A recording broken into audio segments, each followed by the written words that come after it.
যদি চান তো চলুন, যেখানে আমরা যাচ্ছি ওই সামনে যাবো আমরা।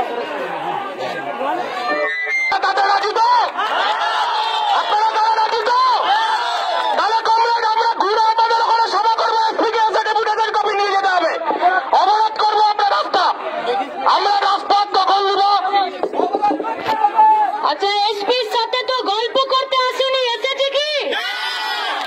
তাহলে এসপি কে প্রায়র ইন্টিমেশন দিয়েছিলাম যে মালদা জেলাতে খুন, জখম, রেপ, দুর্নীতি, টোটোই, অটো সবাইকে যেভাবে পুলিশের সাহায্য নিয়ে তৃণমূল এবং বিজেপির এরা সাধারণ মানুষের উপর অত্যাচার করে, তার বিরুদ্ধে এসপির সাথে আমাদের কিছু কথা ছিল, ছিল তো?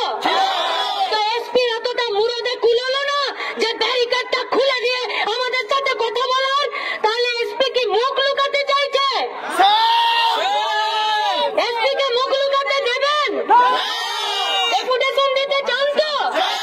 এদের মামারা বাবারা সব এসে এসপি অফিসের ডেপুটেশন নেবে। চলুন, রাস্তায় বসবেন, অবরোধ করবেন, তারপরে